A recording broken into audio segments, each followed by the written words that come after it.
I found a note nailed to a tree on my front lawn. It wasn't easy to describe, so I decided to let it speak for itself. Note: I saw you today. It was your birthday. You didn't see me. You hardly ever do anymore. Your skin looks so nice and healthy, and your eyes were the most beautiful I'd ever seen. You've grown so much. I remember when we first met. It was 4 years ago. I was sitting at my desk, head down, listening as the teacher rattled off names for attendance. A name I didn't recognize was called, and a stranger's voice answered behind me. Was there a new student? I turned to look and saw you. Pale, thin, eyes red, sitting where no one should have been. Fireflies flickered around you, passing through you like you were made of mist. I thought you were a ghost. No one else noticed you. Class after class, I waited for something, anything, to happen. For someone to scream, for you to disappear. But nothing happened. Teachers came and went, classmates laughed and dozed off, and you just sat there. When the bell rang for recess, everyone left, and it was just the two of us in the empty classroom. You stood up, pulled a chair next to yours, and looked at me. Well, you're slow today. Come on. Ask me your questions. I don't know why I didn't run away screaming. Maybe I was just lonely, desperate for anyone to talk to. I walked over, sat down, and asked, "What are you?" You told me you didn't know. You said you were once a child like me with parents and friends.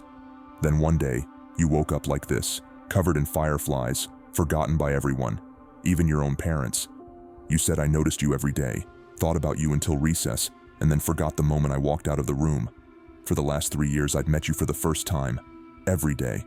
I'd forget. Everyone would forget. The fireflies made them. I didn't believe you. I thought it was a prank. But then you asked me to continue the horror story I'd been making up in my head, the one I hadn't told anyone yet. My blood ran cold, but I told you the story. Halfway through, you asked about my mom's sickness, and I was stunned. How could you know that? I felt ashamed for sharing something so private with a stranger. When it was time for my next class, you told me to go. You seemed so accepting of your fate. And me? I was a stupid kid, probably on the verge of a crush, so I did something dumb. I took a pair of scissors, pressed it to my arm, and carved your name into my skin. I didn't want to forget you. I didn't want anyone to forget you. When I woke up the next day and saw your name on my arm, I remembered. For the first time, I remembered. We had a real conversation. You said no one had ever done anything like that, but I wondered, did you prefer it when I forgot? Our friendship grew. You threw a rock through my window one night, yelling for us to hang out. Years without practice made you a little rusty with people. But that was okay. We had time. We spent most of our free time together. I began to suspect you were just my imagination, but you left scars on my ear to prove you were real. Over time, your condition worsened. Your skin got paler, your eyes more raw. And one winter day, I almost forgot you. I wore a jacket that covered your name on my arm. I didn't remember until you ripped my sleeve open, desperate. That's when we realized how fragile everything was. One mistake, and you'd be gone forever. We started searching for answers. In the library, we found hints, photos of twisted, almost human figures surrounded by fireflies. That could be you, I thought, if my scar faded. Then we found a journal. A madman named Joey had written it. He'd discovered how to summon fireflies that erased children from existence, twisted them into something monstrous. But he'd also found a way to break the curse. I hid that part from you. I wanted you to stay with me. One night, you broke down.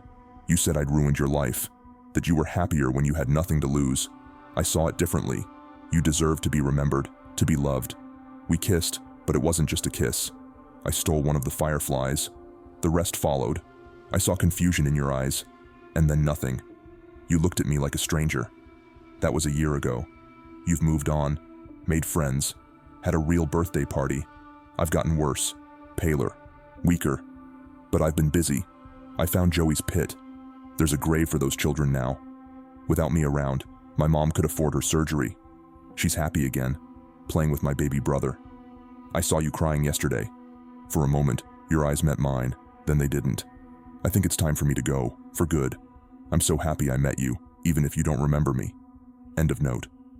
I sometimes have these depressive episodes, feeling unbearably alone. I thought I was cutting my wrists during these times, but I wasn't. The cuts are letters. I've been carving a name onto my arm. Like, subscribe, and hit the bell icon for more.